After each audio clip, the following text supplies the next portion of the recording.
Bro Datu kadang kalau bercanda. Bro Datu. Kenapa PSI? Nah, kalau bicara isu muda sama partai politik, Iya. akomodir anak muda. Gitu. Kenapa bro? Kenapa nggak Buya aja? Apalagi Sumatera Barat nih, kalau dipanggil Buya itu. Ya, mungkin senior-senior di politisi yang udah duduk di DPR nggak ada yang berani bersuara. Ternyata PSI pendirinya orang Sumatera Barat. Iya. Caleg PSI yang duduk, dia driver Gojek. Driver gitu ya? Gojek. Oke. Politisi yang nggak punya uang banyak, kami siap mengantarkan kawan-kawan.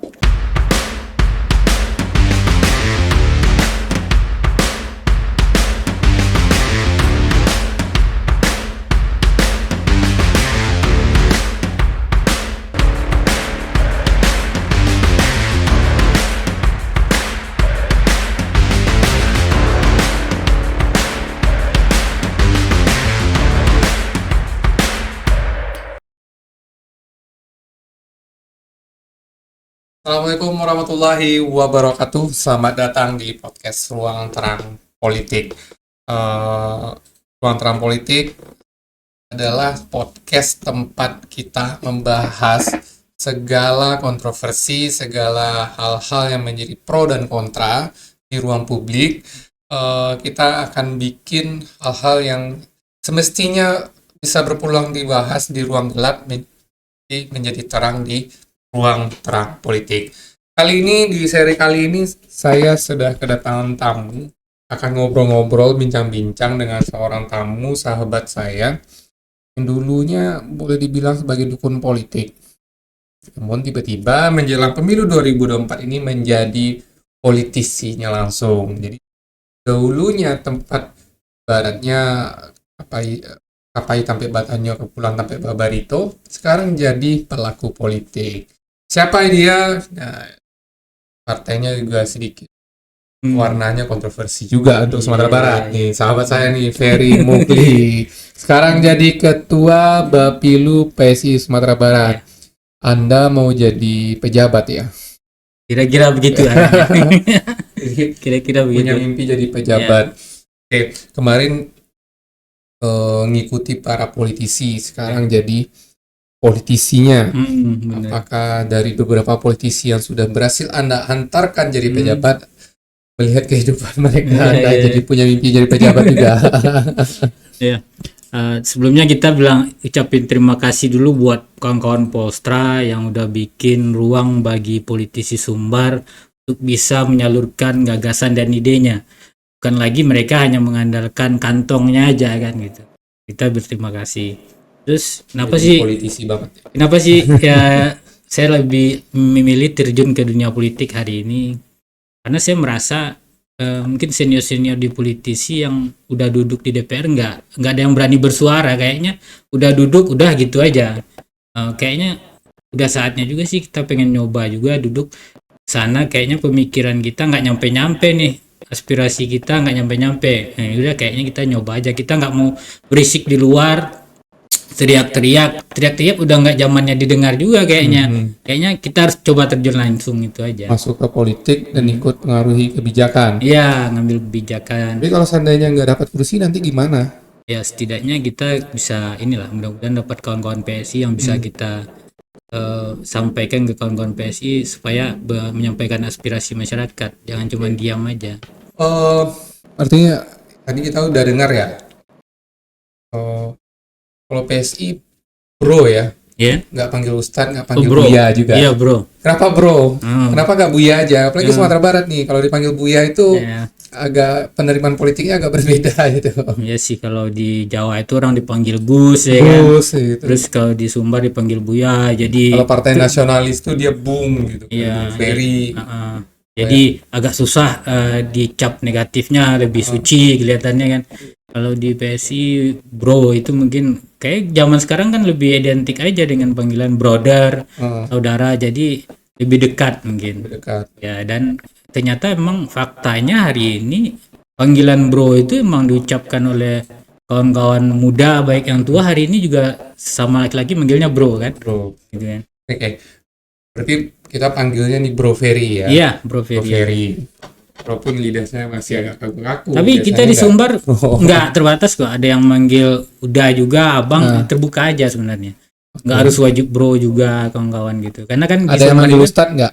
yang Di manggil PSI. Ustaz sampai ini hari ini alhamdulillah belum. Belum Karena ada. kan tanggung jawab juga nanti kita tiba-tiba disuruh Walaupun ceramah. calegnya ada yang Ustadz. Walaupun ada. Berarti Ada yang PSI haji ada juga, haji. ada yang Ada yang haji, haji. ada yang garin masjid juga ada hari Tapi ini. enggak dipanggil Ustadz ya. Enggak. Beban berat tadi. Enggak, bebannya berat karena bertanggung jawabannya beda ya kan. Jika nanti panggil Ustadz tiba-tiba ngucapin assalamualaikum patah-patah dan Iya. sebagainya kan repot juga kita. Buat berjanji nanti dibilang bohong, jadi Iya, orang nggak percaya gitu. sama Ustadz. Terus yang pertama yang kita takutkan gitu juga kan. Jadinya Ustadz itu kan dianggap orang yang memahami agama dan suci. Tiba-tiba nanti orang partai ini kan tiba-tiba kalau katanya politisi ini kan kakinya sebelah di penjara nih. Ya kan tinggal sebelah lagi nih. Ya. Kalau tiba-tiba nanti kepleset kan nama Ustadznya jadi jelek juga. Stigma masyarakat terhadap Ustadz, Buya kan jadi nggak bagus Kalau untuk juga. Sumatera Barat dipanggil Ustadz tuh secara branding politiknya Iya. jadi smooth loh. Iya. Tapi nggak usah lah kita Nggak usah. main-main ke sana. Bro, tetap bro. Kita main di gagasannya aja lah. Gitu. Politisi banget nih Iya, zaman iya. saya ini saat ini. Oke, saya lanjut. Ini kenapa PSI, Bro Ferry? Ya, opsi partai lain kan ada. Kalau bicara isu muda sama partai politik, Iya. akomodir anak muda gitu. Iya. Kenapa PSI? Yang pertama saya lihat PSI partainya terbuka, media sosialnya aktif. Terus yang berikutnya PSI komit di partai anti korupsi. Saya lihat juga dari fase sampai hari ini nggak ada mahar untuk orang-orang yang mau daftar ke politik atau jadi caleg. Terus anggota Dewan PSI hingga hari ini pun nggak dipungut setoran. Baik yang kawan yang di Jakarta mau di Medan apapun di Papua saya lihat di sana. Jadi nggak hanya berteriak partai anti korupsi tapi mekanismenya saya lihat memang mengarah ke sana supaya nggak terjadi korupsi. Sumbernya memang tutup. Iya, mulai dari penjaringan Hmm. calegnya. Sehingga kan yang terjadi selama ini yang kita tahu juga, kita nggak munafik juga, kita kan juga ketemu senior-senior politisi, mereka udah bingung mikirin setoran bulan ini buat partai aja udah gede kan. Habis itu boro-boro lagi bikin papan nama buat masyarakat yang tiap bentar ada yang hajatan ya kan. Udah bingung mereka kan. Tapi satu sisi kan mending ada setoran tapi jelas Iya. sumbernya. Kalau PSI nanti di hidup partainya kan butuh biaya juga. Ya, kita di PSI itu diajarkan namanya fundraising. Oh. Jadi sebenarnya kan perwakilan masyarakat ini kan memang harus didukung masyarakat. Baik itu secara finansial, secara suaranya. Jadi memang kami diajarkan di PSI itu fundraising. Kayaknya contohnya kita orang Minang ini kita juga jalan-jalan bertemu para anggota dewan yang udah duduk. Ada juga kok dari mereka yang dibantu dari perantaunya. Ya. Karena kepedulian perantau terhadap kampung itu kan juga tinggi. Ya. Mereka juga mikir kok kampung kita nggak maju-majunya apa karena anggota dewannya nggak ada dari kita nih kan. Nah cuman kan dari kitanya nggak terbiasa buat mengutarakan itu mungkin. Ya. Belum terbiasa.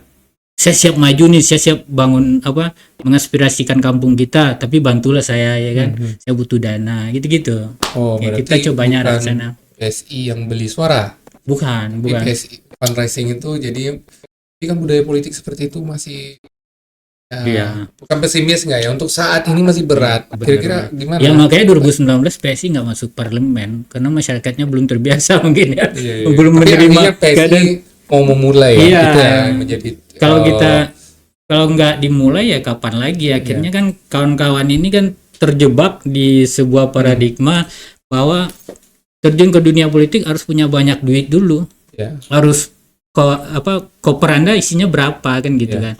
Tapi kan hari ini kan politik itu kan kalau menurut kami harus mengutarakan gagasan dan ide karena kan ruang-ruangnya banyak hari ini. Kalau dulu orang lebih fokus ngumpulin masyarakat, terus bikin baliho banyak-banyak sana sini. Hari ini kan ada Facebook, ada IG, ada Twitter, ada TikTok yang tinggal maunya aja bikin konten udah ya kan. Tinggal modal pulsa dilihat masyarakat kan gitu aja. Banyak sih. Ada hal menarik khususnya bagi kita yang Sumatera Barat ya. Sumatera Barat.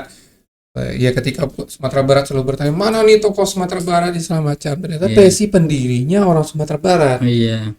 Sosok kalau di PSI yang Dewan Pembina ini tetap bro, nggak dipanggil apa, Big Bro. Big Bro, Big Bro, jadi bro ada besar. kasta juga ya. Tetap ada kasta walaupun kita terbuka. Iya, kita bro besar biasanya manggilnya. Oke, jadi Big Bro-nya itu adalah Dewan Pembinanya adalah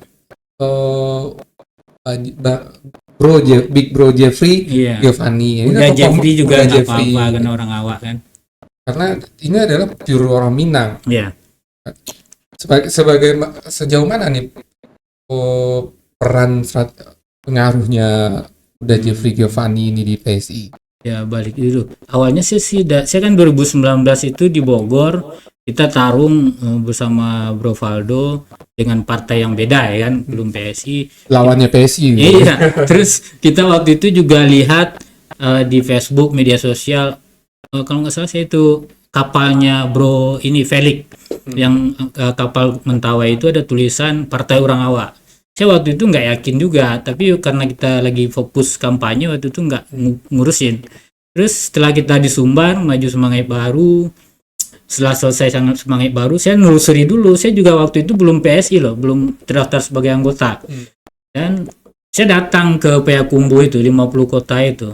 Saya telusuri daerah Suliki, akhirnya saya menemukan di sana. Ternyata benar loh, udah Jeffrey ini atau Big Bro ini orang Minang. Dan orang tua beliau masih di sana. Masih di Sumatera Barat. Masih di Sumatera Kampungnya Barat. di Masih di Suliki. Suliki ya. 50 kota. Saya tanya Berarti sama orang tetangga. Udah Jeffrey ini masih di Iya, Suliki. Suliki masih. Nah, setelah itulah baru saya tekadnya bulat untuk gabung ke PSI. Terus soal pengaruh beliau di PSI itu kami bedanya gini. Jabatan tertinggi itu adalah Dewan Pembina. Bukan ketua partai. Kayak di partai lain mungkin ketika ketumnya ganti, penguasanya ganti, ya kan? Akhirnya terjadi banyak itu apa tuh namanya kudeta partai gitu kan. Dan di PSI ini memang Dewan Pembina yang tertinggi dan kita juga tahu, nggak mungkin banyak orang yang nggak tahu juga bahwa Dewan Pembina inilah pendiri partainya sendiri PSI, dan itu juga orang awak dulu juga ada yang seperti Tan Syahrir ya. Dan hari ini ada namanya Jeffrey Giovanni, beliau yang mendirikan. Berarti PSI ini dari sampai ke bawahnya tegak lurus ke Dewan Pembina. Iya, Dewan Pembina. Tapi sekarang beredar flyer tegak lurus dengan Pak Jokowi. Nah itu perintah Dewan Pembina juga sebenarnya. Tentunya pasti itu restunya Dewan Pembina. Restunya Dewan Pembina. Ya. Dan itu berdasarkan rembuk rakyat. Di PSI itu ada namanya rembuk rakyat. Jadi saya pernah lihat tuh berseliweran di media sosialnya, voting. spesialnya PSI. Hari ini di Perindo juga melakukan hal sama. Iya. Iya betul. Oke, arti branding Partai Orang Awak ini menurut Bro Ferry sebagai Ketua Bapilu yang juga akan memikirkan strategi pemenangan, apakah diyakini karena ownership-nya adalah orang Minang, PSI bisa smooth di Sumatera Barat, bisa diterima oleh pemilih Sumatera Barat? Ya, tentu ada beberapa persen ya yang itu bisa meyakinkan publik, dan publik hari ini kita juga yakin mereka nggak hanya memilih karena kedekatan, tapi itu tentu juga ada pemilih yang rasionalnya ke sana cara memilihnya. Ini partai orang awak, dan itu kami juga karena memang faktanya ini partainya orang awak kan gitu. Karena memang orang awak gitu. Jadi memang harus kita sampaikan ke publik juga. Namun kami tetap konsen di PSI berbicara politik, ide dan gagasan.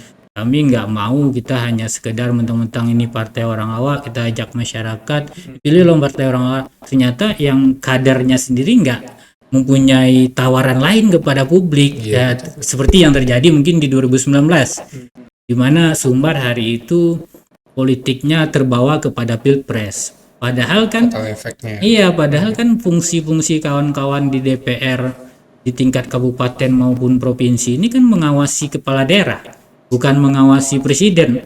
Sehingga publik waktu itu cukup mungkin terjebak kali ya, sehingga memilih. Ya, karena saya lihat tuh salah satu anggota DPRD partainya nggak usah kita sebut, ya anggota DPRD di sebuah kota, kotanya banjir dia diam.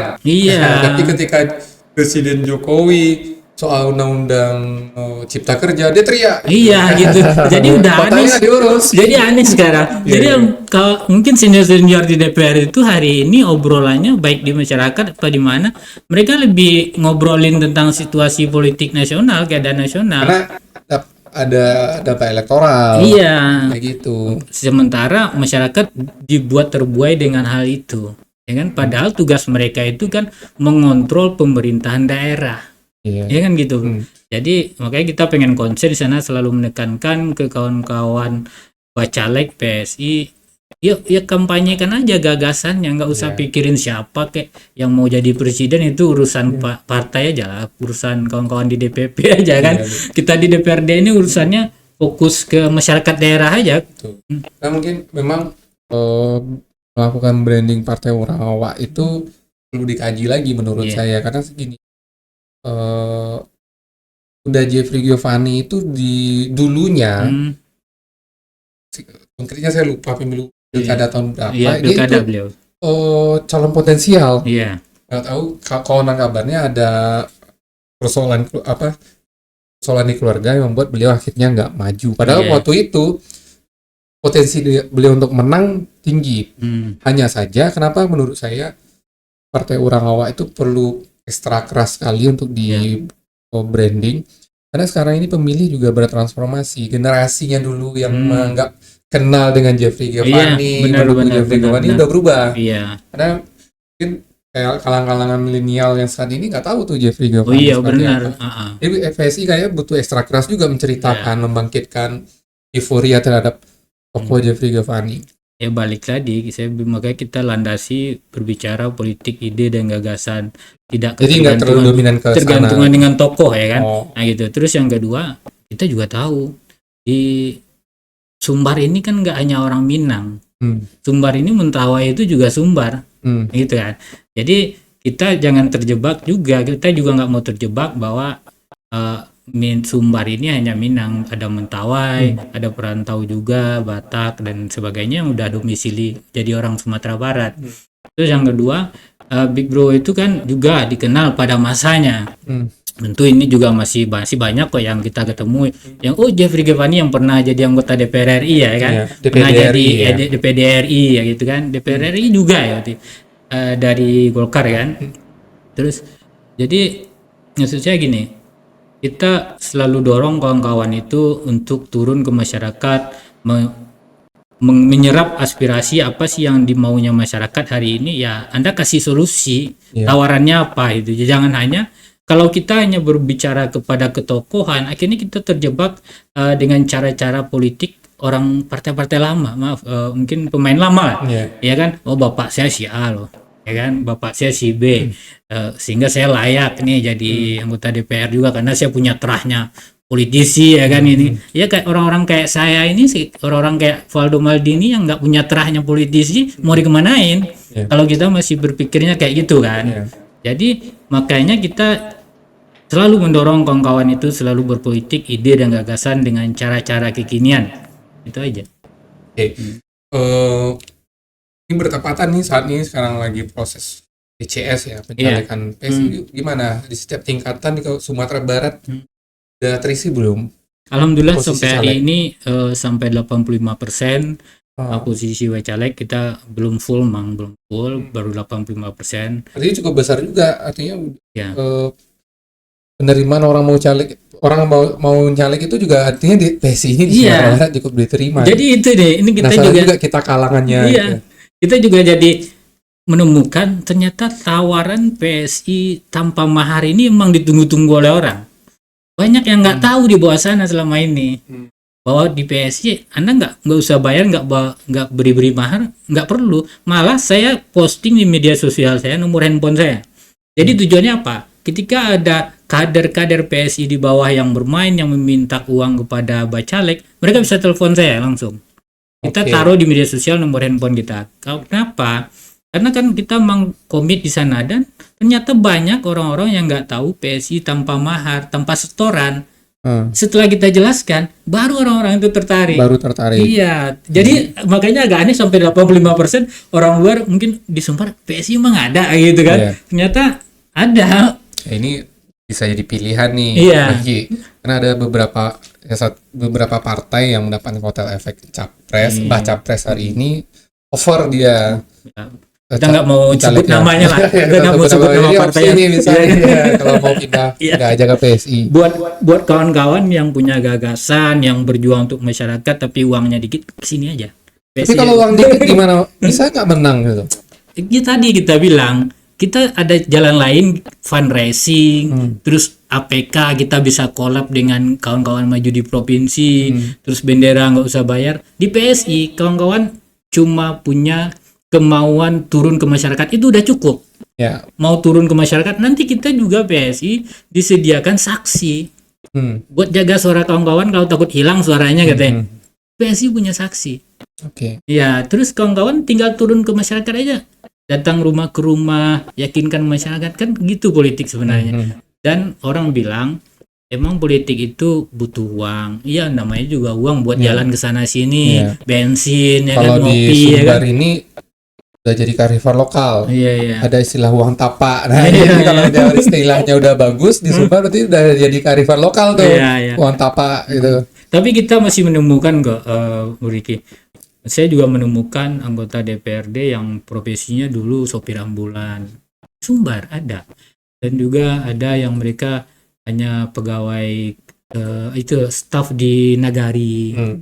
Mereka jadi anggota dewan Saat ini. Tapi nggak nyalek di PSI. Enggak. Berarti kan maksud saya ada ruang di mana publik masih memilih orang karena kedekatan emosional, karena gagasannya, karena dia berbuat di masyarakat, bukan karena uangnya kan. Ya. Agak lucu aja kalau orang, maaf, sopir ambulan dia mau bayar berapa juga masyarakat, mungkin bisa jadi dia berapa? Iya, mungkin dia punya investasi sosial di mana dia sering mengantarkan masyarakat kesusahan, ya kan. Nah, ini sekarang PSI berhasil nggak dari komposisi, walaupun sekarang baru 85% yang full di Sumbar, itu berhasil nggak dapatin orang-orang yang seperti cerita DPRD di ambulan tadi? Malah hari ini ada juga yang supir Gojek.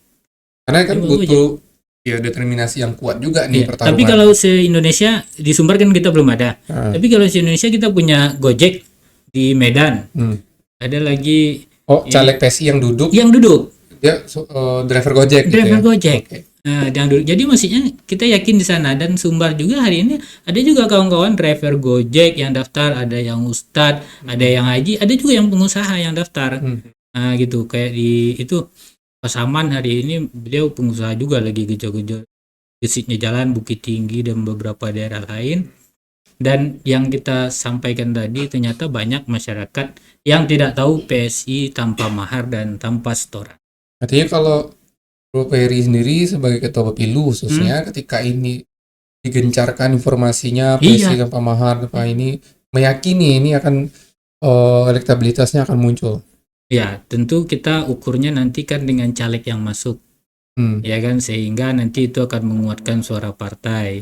Ya, kita hari ini kita bisa mengukurnya yaitu dengan minat caleg yang datang. Ketika kita sampaikan hal itu, berarti kan positif. Nah, nanti kita berapa hasil suaranya kan tergantung dari berapa banyak caleg juga dan dampak pemilihnya nanti. Ini kan banyak nih suara-suara sumbangan PSI. Iya. Kalau banyak banget. Sering kita kalau di dunia di lembaga survei itu kan angka statistik yang kita lihat. Bahkan ada suara sumbang ke PSI itu, PSI itu partai 1, gitu kan. Iya benar. Nah, ini nggak melemahkan. Secara statistik pun kita lihat kan PSI itu masih di bawah 1%. Iya. Melemahkan nggak daya juang teman-teman PSI itu. Justru yang meyakinkan hari ini itu adalah ternyata 2019 itu dari 20.000 lebih harusnya caleg PSI se-Indonesia, PSI waktu itu cuma punya 3.000 sampai 4.000 saya kalau salah. Paling banyak tuh 4.000 dengan mendapatkan suara lebih 2 juta. Berarti artinya apa? Berarti kan 10% caleg dapat suara 2 juta. Berarti kalau calegnya 50% aja, itu ada 10 juta suara. Makanya kemarin-kemarin itu dibuka data semua oleh DPP bahwa ternyata 2019 itu kita cuma punya lebih kurang 4.000 atau 3.000 caleg, itu saya lupa. Dari yang harusnya 20.000. Dan kita alhamdulillah mendapatkan suara 2 juta lebih, yang itu 1, tadi. Nah, makanya di situ yang menguatkan kembali kawan-kawan nggak goyang dengan isu itu. Alhamdulillah nggak goyang. Karena keyakinan itu, makanya PSI hari ini berkomitmen 100% bacalek se-Indonesia. Sumbar 85%, dikit lagi lah ya. Jangan DCT masih bisa. Itu masih nanti orangnya kan juga aturan dari KPU-nya sendiri kan masih bisa bertukar. Ya. Ada pemain pengganti kayak itu kan juga ada tuh kawan-kawan wali negari yang mau maju. Harus sampai meninggalkan jabatan wali negara. Iya, jadi mereka nanti masuknya fase DCT. Itu kan dibolehkan dalam KPU-nya. Oke, tadi Bro Ferry cukup percaya diri lah ya. Kan PSI ini partai gagasan. Iya. Nah, ini kita penasaran nih, gagasan-gagasan apa yang menjadi daya tawarnya PSI, terutama khusus Sumatera Barat nih. Iya, khusus Sumbar. Karena ya kita realitas politiknya, Bro Ferry pasti menyadari PSI Sumatera Barat agak tantangannya agak berat. Iya. Nah, apa tawaran gagasannya nih yang mau disuarakan sehingga ya PSI ini mulai diterima di Sumatera Barat? Hari ini kita juga cenderung keberpihakan kepada kearifan lokal dari kebudayaan, ya kan, kesenian. Itu kita lihat hari ini kawan-kawan di DPR, senior-senior di DPR, mereka itu kan yang diandalkan kan pokir, terus pokir tiba-tiba diarahkan untuk pembangunan jalan, irigasi gitu-gitu kan. Kenapa sih nggak lakukan pembinaan kebudayaan yang akhirnya nanti berimbas kepada pariwisata Sumbar? Sumbar kita melihat kan Sumbar ini kan susah untuk dijadikan daerah industri karena kan adatnya tadi yang mengekang untuk jual beli tanah yang pembebasan lahan kan. Kita pengennya Sumbar itu konsennya ke depan itu menjadi kawasan provinsi pariwisata layaknya Bali. Bali hari ini itu kan mereka kedatangan bule, kedatangan orang Eropa, tapi budayanya tetap terjaga kok, bisa kok kan. Kenapa Sumbar nggak bisa kayak gitu? Padahal kita juga punya perantau yang jumlahnya jutaan hari ini. Dan kita PSI Sumatera Barat memberi ruang bagi kawan-kawan yang ingin terjun ke dunia politik, yang merasa beliau nggak punya terah politik, nggak punya keturunan politik, politisi yang nggak punya uang banyak. Kami siap mengantarkan kawan-kawan yang ingin berjuang ke jalur politik. Apalagi nih gagasan PSI Sumatera Barat? Kalau yang terdekat mungkin itulah, kita pengennya Sumatera Barat ini menjadi kawasan industri, kawasan pariwisata. Lebih concernnya lebih mendorong lagi ke sana ya. Mendorong ke arah sana. Pariwisatanya lebih cenderung ke budayaannya yang diangkat. Iya, kebudayaan. Dan juga kita pengennya loh kepala-kepala daerah yang lahir hari ini pada daerah yang juga memiliki gagasan. Jangan pengen jadi kepala daerah aja, habis itu udah jadi kepala daerah bingung. Yang diharapkan APBD aja putarannya kayak gitu. Terus yang untuk operasional udah 70%. Nah, kita pengen kawalnya di sana, kita pengen melahirkan kepala-kepala daerah yang memiliki gagasan lah untuk daerahnya. Sehingga mereka nggak lagi hanya mengandalkan APBD yang segitu aja, lebih kreatif berkomunikasi dengan pemerintah pusat. Karena kan kelebihan anggaran tambahan itu kan adanya dari pusat ya, nggak cukup dari daerah aja. Dan kita juga mendorong hari ini supaya realisasi flyover Sitinjau Lawi dan juga pembebasan tol yang hari ini terkendala, kita juga menyuarakan itu walaupun kita PSI belum punya kawan-kawan di DPR.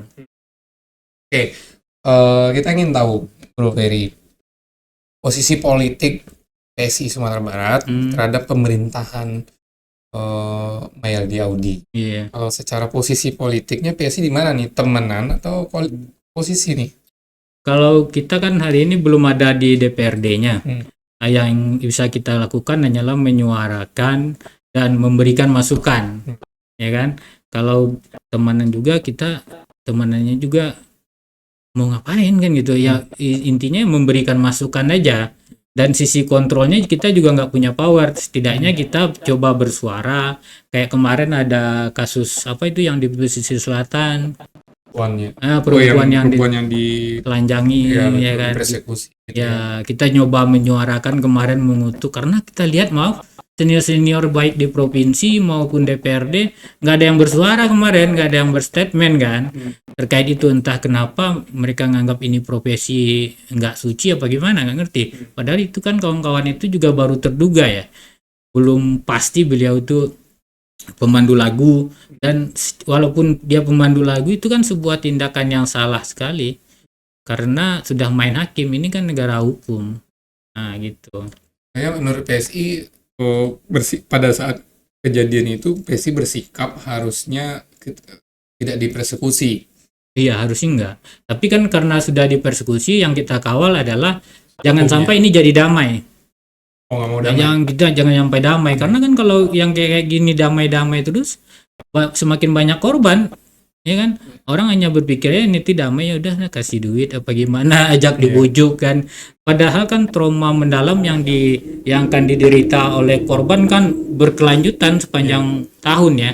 Itu. Nah, sekarang ada yang menurut kami itu selalu jadi bahan serangan. Iya, iya. Jadi kalau PSI itu agak maju dikit, berarti Iya. ada serangan. Iya, Jadi banyak ada banget serangan. Serangannya itu nggak lebih dari soal isu-isu negatif. Iya, misalnya. benar. Nah, salah satu isu yang selalu menjadi bulan-bulanan terhadap PSI kalau kami perhatikan itu soal isu LGBT. Baru banget. LGBT ini dikaitkan dengan PSI. Iya. Entah karena calegnya yang ganteng-ganteng atau Iya. nggak tahu ya. Mungkin ada 1-2 yang daftar tiba-tiba kan. Ya. Nah, yang paling kena itu kan isu LGBT disematkan terhadap PSI ini itu seingat saya itu sejak di pemilu 2019 beredarnya Bali spanduk ya. Iya. Spanduk PSI melindungi hak-hak LGBT. Iya. Nah, yang kami lihat itu ya di detik-detik terakhir tuh PSI agak kalut juga, sangat cepat merespon karena ini melemahkan PSI. Nah, tapi sampai hari ini, sampai detik ini PSI masih diserang dengan isu seperti itu. Nah, untuk khusus Sumatera Barat, tentu ini akan lebih berat lagi nih. Iya, benar. Kalau akumulasi isu itu terus dimunculkan untuk PSI. Nah, gimana Bro Ferry menghadapi ini di hari-hari ke depan ini? Pertama yang perlu kita luruskan, 2019 itu PSI sudah melaporkan ke pihak yang berwajib atas spanduk yang mengarahkan PSI bahwa PSI mendukung gitu ya. Itu kan sudah dilaporkan bahwa itu bukan dari kita. Yang perlu kita clearkan satu. Terus yang kedua terkait dengan isu di Sumatera Barat. Ternyata ini kan media sosial ini aja nih yang ribut nih. Karena PSI juga mungkin cukup eksis di media sosial ya. Ketika kita turun ke masyarakat juga kok, masyarakat malah kadang ada yang belum tahu apa itu PSI. Artinya orang kalau mau cari PSI jangan di kantor DPRD ya. Iya. Karena ada media sosial. Itu kan kawan-kawannya kan. Jadi ini kayaknya isu-isu gini kan berseliwirannya itu di kalangan kawan-kawan politisi, di kalangan otalapau ya kan. Ternyata emak-emak di dapur ini mereka sibuk mikirin makan besok aja, ya kan, mikirin apa yang mau dimasak besok. Nggak tahu sih buktinya apa. Waktu kami melakukan perfak itu kami kan melakukan perekrutan anggota beberapa banyak sekali ya. Di Sumbar ini untuk faktual aja kita hampir 20.000 juga data anggota. Sehingga apa? Yang saya temukan yang bikin KTA 20.000 di Sumbar. Iya. Terus berarti yang saya temukan ini orang-orang mau kok. Ya kan, mau daftar PSI jadi anggota PSI. Itu hasil verifikasi. Iya, itu kan KPU ya kan. KPU ya, betul. Iya, KPU pun melakukan faktual ke bawah, cross check. Jadi kami ternyata jadi ini hanya isu yang berseliweran aja dari kalangan orang-orang yang mungkin memerhatikan politik. Artinya modal sosial PSI ada. Tinggal kami mengelolanya aja. Ya, sebenarnya tergantung kami ya di PSI. Kader-kader ini kan kawan-kawan, baik saya juga, ini bagaimana menyampaikan ke masyarakat aja. Ini kan yang terjadi itu kadang-kadang kan kena isu kayak gitu udah down duluan ya kan, karena mereka belum searching. Maaf, ada juga orang-orang yang masuk partai ini mereka nggak searching duluan, klarifikasi dan nggak ada ADRT dan sebagainya, sehingga ketika kena isu dikit aja mereka udah goyang kan. Nah ini yang kemarin kita juga kumpulin Kota Padang di Padang, kantor DPW juga kita kumpulin, kita briefing kawan-kawan itu, kita tanya apa isu tentang PSI, bagaimana klarifikasinya, kita sampaikan. Ternyata ini loh. Nah kadang-kadang kan budaya membaca aja kadang agak kurang nih, budaya membaca dan menyampaikan ini yang kurang kadang. Jadi sebenarnya isu yang itu tuh insya Allah kita udah siap juga untuk isu yang kayak itu. Dan kemarin kan 2019 emang pilpresnya agak keras banget nih. Nggak tahu nih 2000 sekarang nih isu-isu kayak gitu. Tapi kayaknya kayak Pak Jokowi juga isunya PKI sampai sekarang nggak terbukti juga kan. Tapi masih dipakai juga isu-isu kayak gitu kan. Tapi memang kebutuhan isu itu pada saat itu. Iya benar Dan itu masyarakat aja. kita ini kan pelupa. Iya. Lupa kemarin tuh Jokowi udah dituduh Iya. PKI kan. Nanti kalau siapa lagi mau dituduh ke PKI, Iya. kalau masyarakatnya nerima ya dia akan tetap tertuduh. Iya, dan kita tetap pasti kita yakin masyarakat yang berpikiran gampang dipengaruhi itu cuma sedikit. Hari ini orang udah cerdas kok, banyak media sosial, banyak bisa googling Dulu ya kan. 2019 media sosial juga cukup banyak. Iya. Karena memang Itu justru waktunya dijanjikan saluran. mungkin waktunya terlalu mepet waktu itu untuk Iya. klarifikasi karena berada di fase berapa sebulan apa minggu mau Karena itu tuh. memang serangan last minute itu. Iya, itu Ya, kan. itu. Karena ini juga dari beberapa kita Iya. lihat data itu ya, Hmm, kita analisa politisi itu kadang-kadang agak gregetan itu memang seminggu terakhir. iya. Apa serangan yang dalam waktu singkat bisa merubuhkan. Kalau P3 itu kalau kita lihat kan signifikan gara-gara Oh iya, Romi ketumnya kan, ya, gitu ya. ketumnya Ketumnya yang di dalam pemilihan iya. OTT. Iya. Nah, ini kan akhirnya P3 sendiri banyak kehilangan kursi juga gara-gara itu. Tapi saya yakin kalau konteksnya pileg, DPRD provinsi maupun kota itu kembali ke tokohannya sebenarnya saya lihat. Ya. Kekuatan tokohnya itu mengklarifikasi. Ini kan yang tugas kami menyaring orang-orang yang benar-benar potensial dan memahami apa itu PSI juga gitu. Kalau calegnya nggak mampu cerita Iya, PSI berat juga ya. udah langsung habis kena isu itu udah goyang langsung. Tapi saya lihat postingan Bu Roveri juga berhasil akuisisi Hmm, tokoh politik partai lain. Itu banyak nggak yang mana? yang ada dari partai lain nih bajak masuk PSI? Oh banyak. Kita kemarin kan yang Apa tawarannya? Apa tahu karena milu tertutup nanti turun nomor 1? Nah itu nggak ditawarin nggak? enggak. Ya itu tadi kita bilang yang pertama banyak yang nggak tahu PSI itu tanpa mahar. Terus tanpa setoran. So, ketika dia kasih tahu dia tertarik. Iya, pindah dia partai. tertarik. Oh gini loh selama ini. Karena mereka mungkin di tempat lain terbiasa pakai setoran apa mahar gitu kan. Itu 2 poin itu yang sangat besar sekali. Terus yang ketiga, kita sampaikan, kita di sini terbuka aja. Di PSI kita terbuka, mau manggil bro, mau manggil abang, itu terserah. Dan kita juga nongkrong DPW sama kawan-kawan DPD juga duduk Nah, bareng. kalau PSI ada caleg nggak yang datuk? Oh ada, Terus kalau panggil bro juga? Bro Datu kadang kalau bercanda. Bro Datu. Tapi kalau mereka kita di masyarakat ya tergantung, kita manggil Datu aja. Tapi kalau sama kader mungkin Bro Datu gitu kan. Kemarin juga sempat tuh ada ibu-ibu yang perempuan sis itu juga. Saya kan biasa dipanggil Bundo katanya. Jangan panggil sis itu. Oh nggak apa-apa sis. Kalau memang kita harus panggil Bundo aja. Jadi nggak harus panggil sis kan. Nggak ada di ADRT-nya nggak ada. Iya, mungkin dia itu ada, tapi kan itu kan fleksibel aja. Kadang-kadang saya juga sama ketua panggilnya Dabro, ya kan. Sama yang lain yang lebih senior saya panggil abang, bang bro, ya kan gitu aja. Karena kan kearifan lokal kan. Sumbar kan bro itu agak kaget juga orang kan. Tiba-tiba bro, ya kan. Kenapa nggak sana? Padahal saya masih kuliah di Bogor dulu udah panggil bro sama kawan-kawan, tapi kan kearifan lokal beda-beda nih. Tiap daerah beda-beda. Ada tantangan politik kalau kita melihat PSI ini ya dengan segala kondisinya, maksudnya kondisi caleg-caleg nggak terlalu mendatangkan uang. Tapi ada tentang politik PSI. Berdasarkan data kami itu berapa kali kami survei itu perilaku memilih masyarakat kita Sumatera Barat ya, katanya dari Sumatera Barat itu rata-rata 30-40% itu akan menentukan pilihan di hari H. Iya benar. Nah, ketika kita lihat datanya 60% dari mereka yang seperti itu, mereka cukup bilang bukan hanya menerima ya, mereka toleran terhadap money politik. Iya benar. Jadi 30-40% pemilih Sumatera Barat akan menentukan pilihan di hari H. Dan 60% dari mereka, posisi mereka orang yang toleran dengan money politik. Iya. Artinya mereka akan menentukan pilihan besar peluang. Itu cukup besar peluangnya orang-orang di Sumatera Barat untuk menentukan pilihan berdasarkan jual beli suara. Iya. Nah, PSI gimana Nah, menjawab tantangan ini saya di juga pemilu 2024 ini? saya juga beberapa kawan-kawan bilang, kawan-kawan pengurus menyatakan daerah saya pakai duit bro mainnya kan gitu, Ya. yang biasanya pakai duit katanya. Saya selalu bilang, dari 100% ada 10% aja, ya kan, untuk duduk itu kan nggak harus kita semuanya dapatin suara, ada 10% aja pemilih yang rasional atau 20% yang rasional. Kita kejarnya di sana.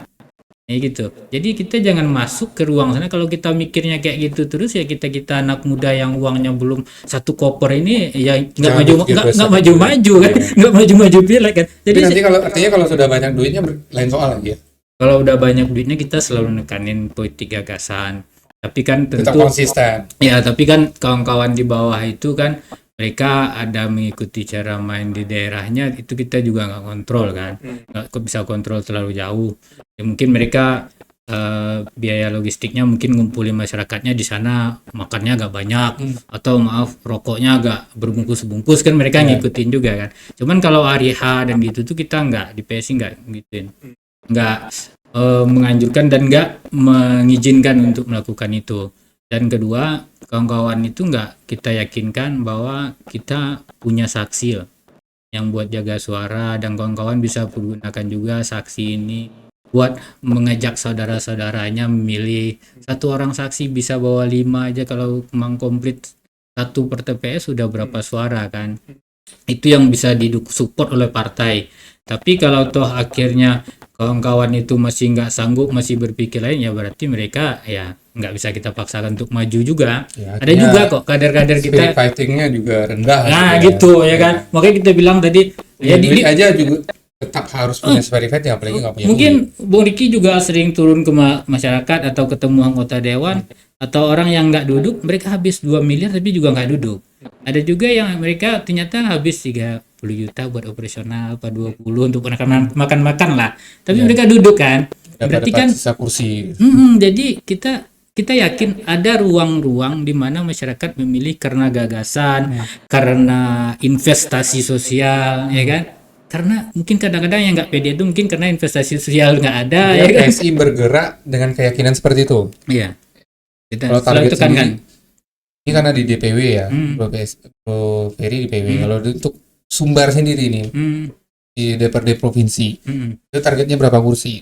Kita target 3 wilayah, 3 dapil. 3 kursi ada dapat. Kita juga nggak mulu-mulu kita bilang full 100%, itu nggak mungkin. Kita main di daerah-daerah yang kursinya agak besar aja. Iya. Misalnya ada 10 kursi, yang ada 8 kursi itu kan Misalnya masih ada seperti ruang. Kota Padang lah, Iya. karena ibu kota provinsi. Nah, untuk khusus Kota Padang, Ya kita target untuk satu DPRD dulu. kotanya, Kita Kota Padang ya. ya Kita Padangnya kita target 3. 3 kursi juga. Ya emang satu dapil, kawan-kawan tuh pengennya ya satu dapil, satu inilah ketua, biar bisa kita jadi wakil ketua fraksi apa itulah, satu fraksi kan.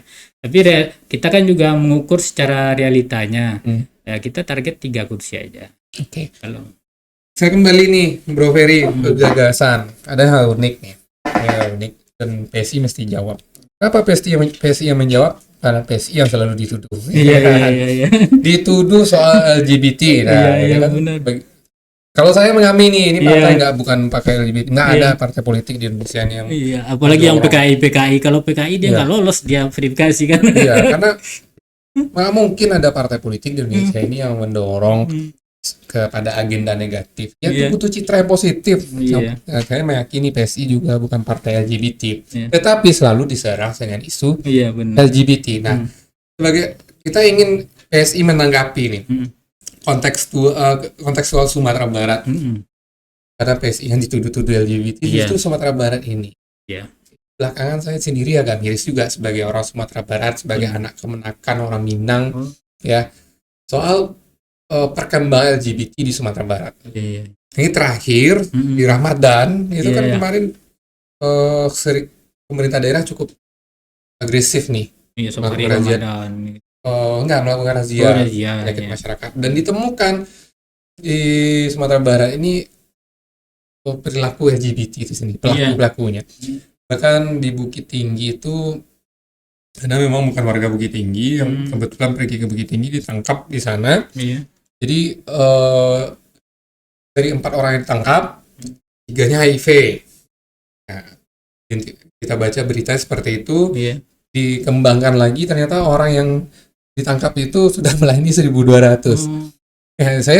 Artinya mungkin 4 orang, tapi peminatnya banyak ternyata. Ini di Sumatera Barat hari ini. Nah, artinya jangan-jangan dia itu ya bisnis MLM ya? Ya jaringan ya, 1.200 gitu kan. Enggak, ini kan ada 4 orang melayani 1.200 dan yang menjadi persoalan kita hari ini adalah ini nggak terkontrol. Penyakitnya juga nggak bisa dikontrol. Ini dampaknya luar biasa. Faktanya hari ini Sumatera Barat memiliki fenomena LGBT. Nah, saya ingin Bro Ferry menanggapi hal ini sebagai partai yang selalu dituduh LGBT. Ini saya agak menarik ini. Kita itu kan kayak di Sumbar ini.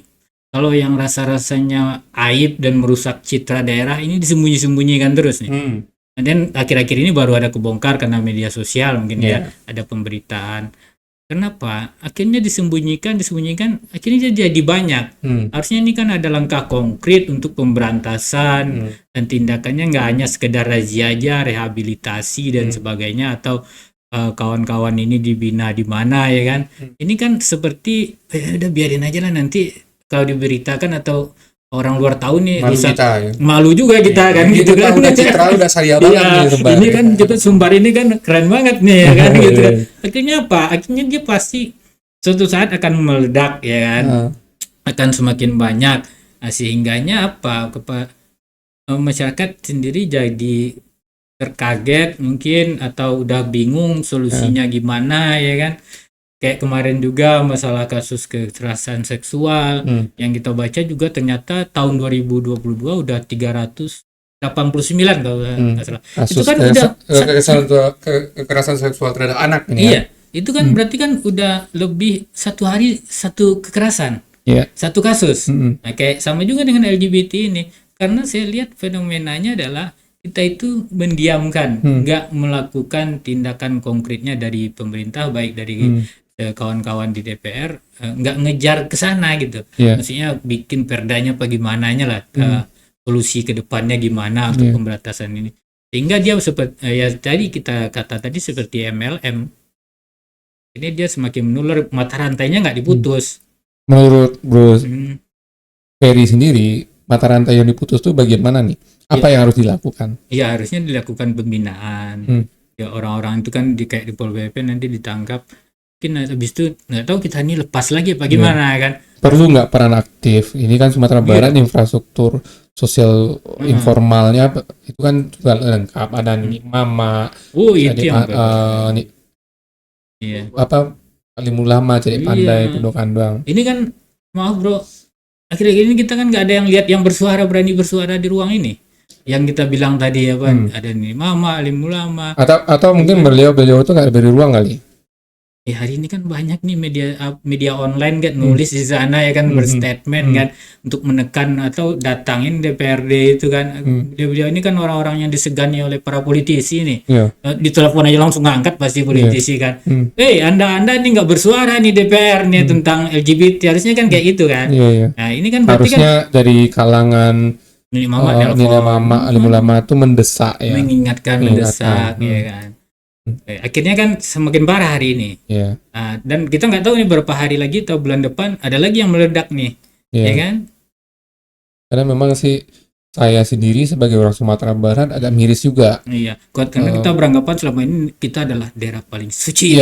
Memang itu terjadi ya. Ini bukan hoax. Saya juga banyak berhubungan dengan teman-teman dari luar, karena ada tamu dari luar kota. Pernah ada satu kejadian. Teman saya ini belum pernah ke Sumatera Barat. Tapi melihat Sumatera Barat ini dia antisipasi kali ini saya nggak boleh begini nanti sana. Bayangnya itu provinsi yang begitu harus disegani. Benar. Jadi satu ketika teman saya ini cari makan malam nih di sekitaran hotel di dia. Dapatlah tempat makan di salah satu, kita nggak usah sebut merek, tapi tempat makan cepat saji yang terkenal. Lagi makan. Datang tawaran teman tidur. Dia kaget, langsung telepon saya. Ini beneran saya lagi di Padang.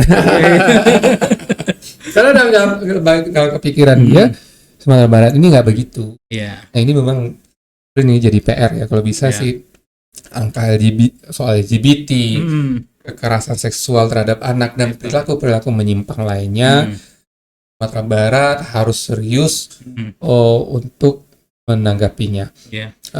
Justru kalau saya berpikir akhirnya soal kontroversi sosok Andre Rosiade merazia sampai menjebak itu Iya. kayaknya harus dilakukan ya. Menurut Bro Ferry gimana? Iya, kalau saya lihatnya gini, ada Maksudnya juga- gini, minimal nggak menjebak orang lah, Iya, tapi masuk ke sumbernya. iya, Katanya ada aplikasi Hmm. untuk pemesanan PSK. iya, iya, iya, iya. Jadi kalau saya sih lihatnya gini, kalau memang dia agak Perlu razia sampai ke di sana iya, nggak maksudnya digital kalau tuh? agak keruh dikit, dikeruhin aja dulu, Ya. baru habis itu dia dibersihin kan. Iya, iya. Selama ini kan dibiarin aja kayak gitu.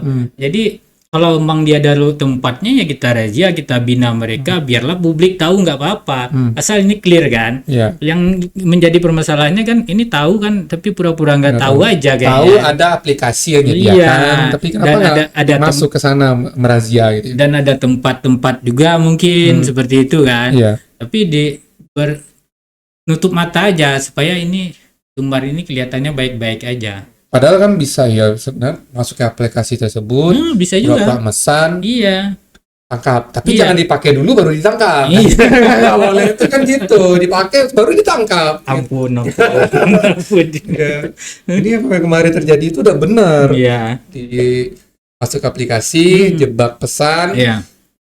Sehingga tangkap gini loh, Bro. dari pesan, Sehingga gini. jangan dipakai dulu. Saya jadi ada positifnya. Kan selama ini orang menganggap Sumbar nggak ada LGBT, nggak ada perdagangan online. Ya. Dengan maraknya berita dan viralnya ini, orang tua kan jadi was-was, jadi lebih mengantisipasi, menjaga anak-anaknya. Selama ini mereka kan cuek aja. Ya. Mungkin anaknya pergi kemana, teman sama teman yang lain, mereka santai aja kan. Ya saya sendiri sebagai orang Gitu. yang anaknya masih kecil, saya juga kenapa ya daerah saya, kampung halaman kita ini jadi nggak aman, nggak Iya. ramah bagi anak. Ini datanya ada karena jadi Bro Ferry udah sebelumnya 300. Dan saat ini nggak ada, boleh dibilang mayoritas hampir semua kabupaten kota di Sumatera Barat tidak layak untuk disebut sebagai daerah layak anak. Yang kemarin kan ada kontesnya yang dibikin, selalu setiap tahun dibikin oleh dapat penghargaan ya gitu ya. penghargaan. Karena Penghargaan. ini perlu dikawal nih, jangan Iya, sampai iya. ada yang bocor. Iya. Tiba-tiba mendapat penilaian daerah layak anak. Karena setahu saya peraturan Menteri Pelindungan Anak itu yang saya baca terhadap daerah yang layak anak itu salah satunya poinnya adalah soal keamanan bagi anak. Oh ya. Dan itu poinnya paling tinggi. Lebih tinggi dari iklan rokok. Oh, perdanya, Iya. kekuatan perdanya. Bukan kekuatan perdanya, poinnya. Oh.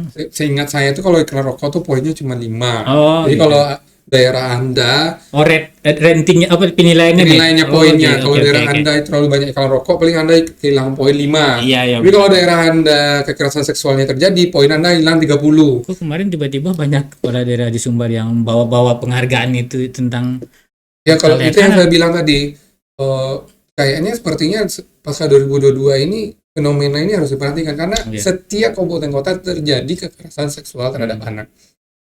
Bahkan terakhir kampung saya Bukit Tinggi itu malah dekat rumah saya. Dan saya tanya, itu masih banyak yang berkeliaran. Nah, ini kan bahaya nih. Karena kenapa berkeliaran? Karena pernah kejadian itu diajak damai. damai. Ini bahaya itu buat makanya bagi saya, ini kan nggak adil buat Iya. anak-anak gitu. Padahal mereka nyampe dewasa sampai tuanya kan Di trauma. trauma. Terus yang paling parah lagi, Bro. Bu Niki, yang paling parah lagi, korban pemerkosaan habis itu datang ke masyarakat distigmakan bahwa wah udah nggak perawan ini. Iya. Padahal mereka ini kan korban, ini perlu edukasi juga kepada masyarakat. Ya Ini- bukan momo. Iya, Bon Momo, ini kan tugasnya Pemda juga nih dan kawan-kawan pemerhati yang lain. Ini masyarakat kita juga harus diberi edukasi. Korban-korban gini jangan dikasih stigma negatif lagi. Dia udah dengan bebannya aja udah stres mereka kan. Harusnya Atau mungkin gara-gara ini ya, Hmm. makanya PSI itu jadi bulan-bulanan isu melindungi LGBT, melindungi. Iya, iya. Karena PSI itu katanya terlalu kasihan. Korban Iya. pemerkosaan dianggap momok, malah harusnya bagi PSI manusiawikan. Nah, ini karena ini kali ya, karena PSI ini masuk ke ruang-ruang yang dianggap tabu untuk dibahas di masyarakat. Nggak sengaja kali ya. Iya, kalau yang selama ini mungkin orang anggap bahas ini jangan, bahas ini jangan karena Iya. takutnya persepsi masyarakatnya nggak bagus. Tapi itu kan semakin merusak di masyarakatnya. Nah, makanya kita tadi konsen bersuaralah kawan-kawan di DPR, jangan didiamkan hal-hal seperti ini, ya kan. Makanya kita juga selalu menekankan kepada kawan-kawan di PSI, tugas ke anda itu ya bersuara aja. Anda nggak perlu mikirin setoran kok di PSI. Ya kan, Anda nggak kerja juga, nggak bisa juga kerja katanya. Ya udah, berarti PAW aja. Dan setoran berarti gaji yang kalau PSI nanti ada kadernya jadi anggota DPRD gajinya full nggak? Full. Itu udah dibuktikan di daerah lain juga. Full. Daerah lain. Iya, full. Konsisten nggak nih ke depan? Insya Allah konsisten. Ya. Karena kan memang tujuannya itu.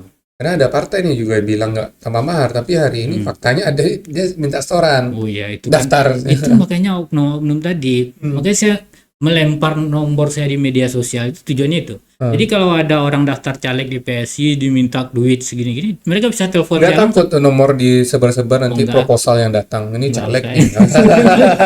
Udah biasa gitu. Biasa nolak saya dari mana? Itu nomor udah lebih dari 15 tahun itu. Dan udah banyak orang. Dan karakter di kita itu juga ketika dikasih nomor itu nggak terbiasa cross check ini kan. Nah, kadang-kadang kan gini, isu tentang partai ini begana begini, ketika kita lempar nomor handphone juga ada yang kontak, banyak juga yang enggak. Jadi nggak berapa juga. Jadi masyarakat kita ini belum terbiasa dengan cross check kayaknya. Ya, atau jangan-jangan dia mikir nanti nomor saya telepon nggak diangkat. Nanti telepon aja biar saya angkat. Gitu. Terakhir nih soal Pilpres. Ini agak berat ngomongannya nih nasional. Ini PSI sudah ada sikap yang jelas belum? Ini kan kemarin udah full banget nih dengan Pak Ganjar. Apakah tetap konsisten dengan Pak Ganjar?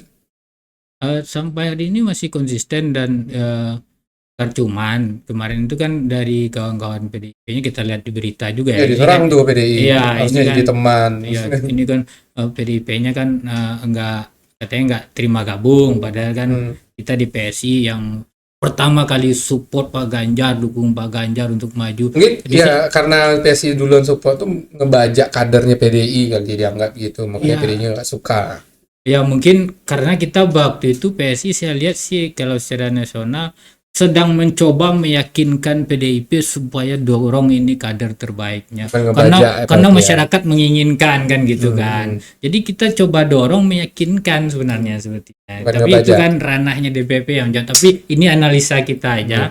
Saya melihat kami di PSI sedang mencoba meyakinkan partai Pak Ganjar supaya dukung nih kader yang ditunjuk oleh yang memang di hasil rembuk rakyat beliau yang dipilih gitu. Oh, karena hasil rembuk rakyat. Karena waktu itu PDIP-nya masih belum yakin dukung Pak Ganjar kan.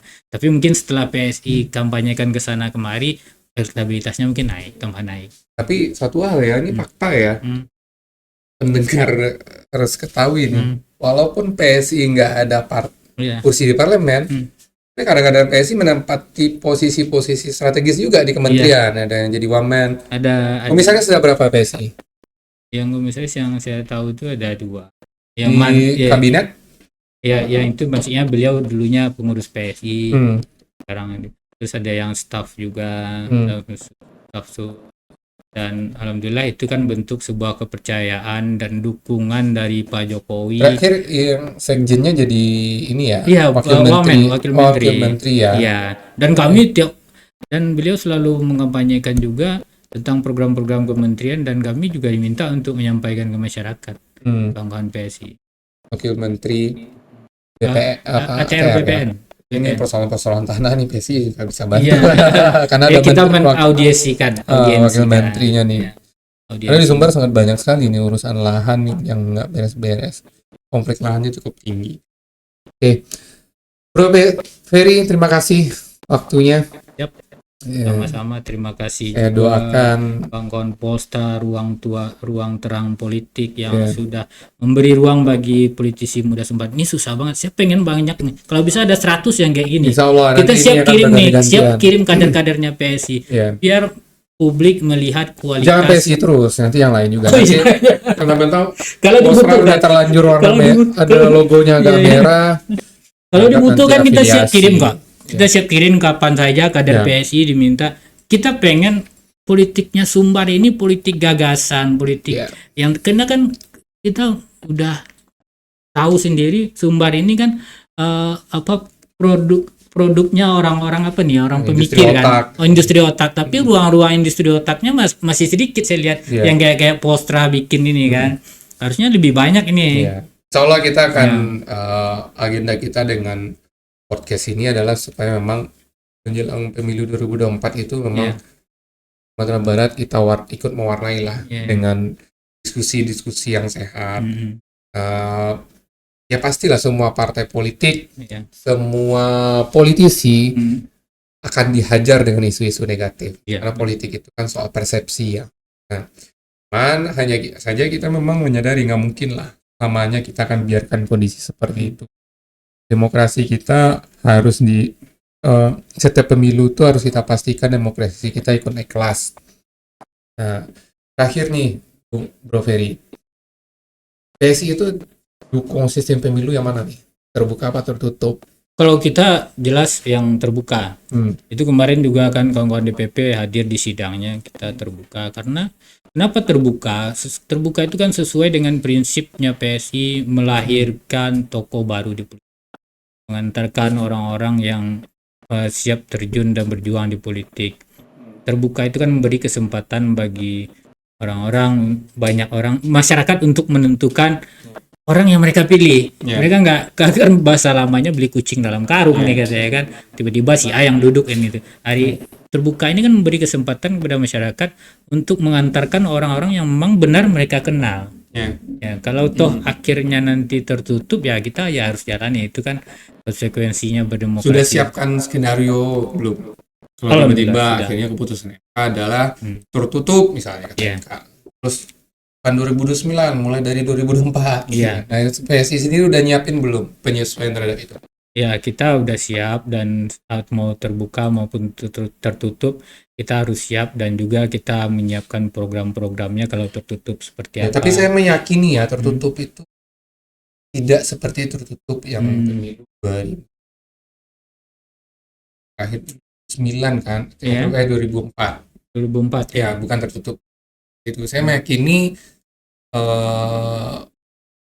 elit-elit politik, elit-elit kita para itu pasti mencari penyesuaian baru. Saya meyakini seperti itu.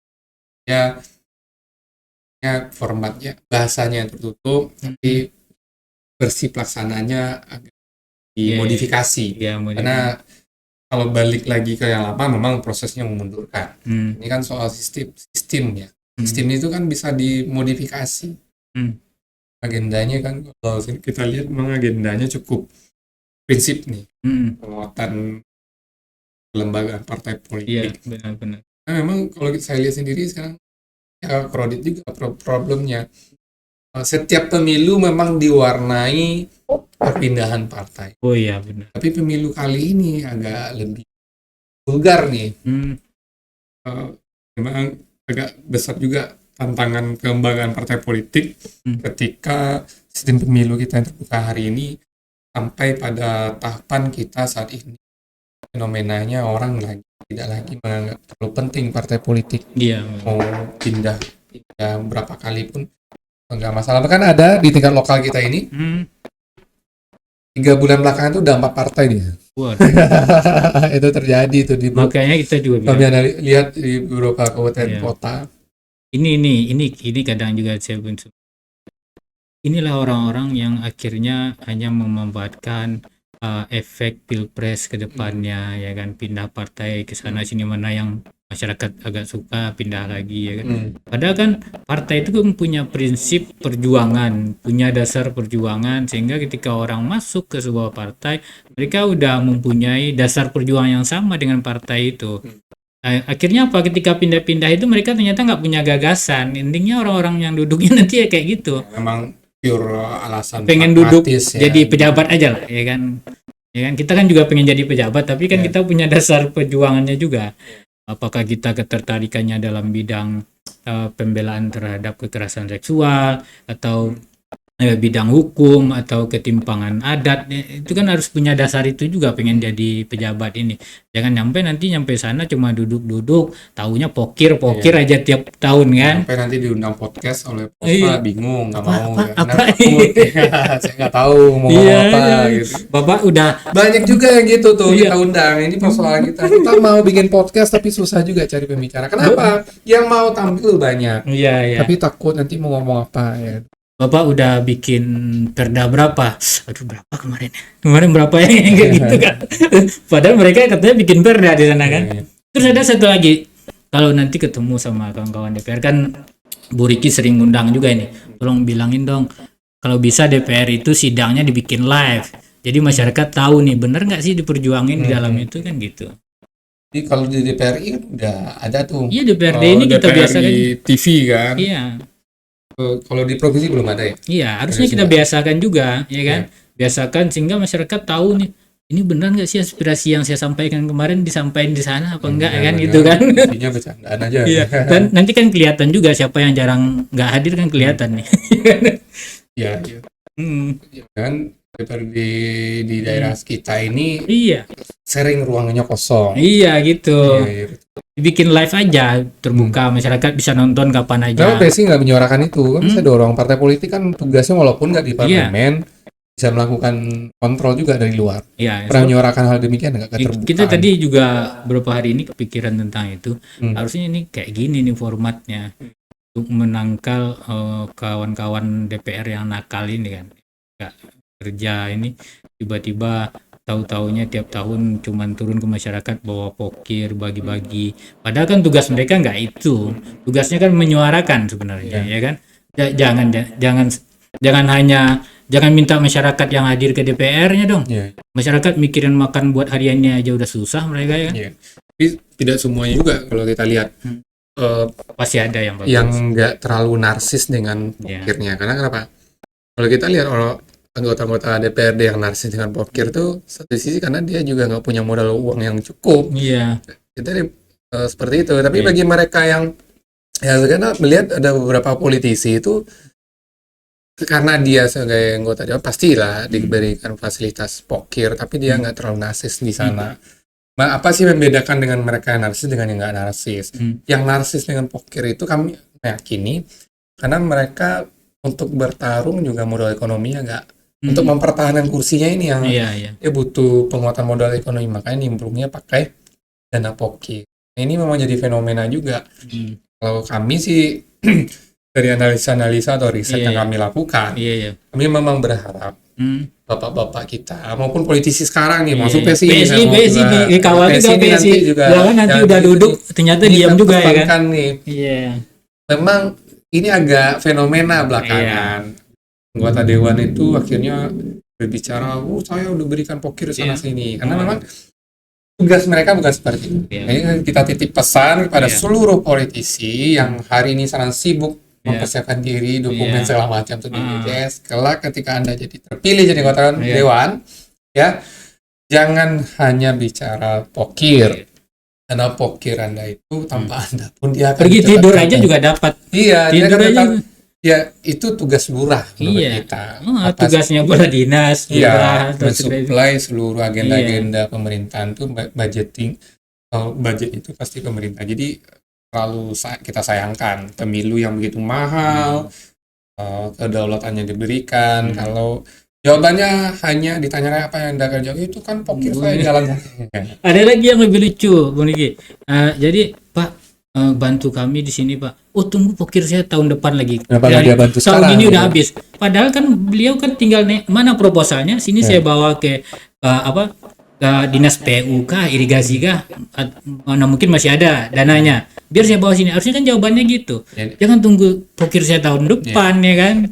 Akhirnya mereka stigmanya hanya pokir-pokir aja kayaknya. Makanya kita berharap pada Bro Ferry dan politisi-politisi yang ada di luar sana niatkanlah untuk jadi politisi yang masuk pada substansi masalah daerah kita. Sangat banyak sekali persoalan LGBT, jadi persoalan kekerasan seksual terhadap anak.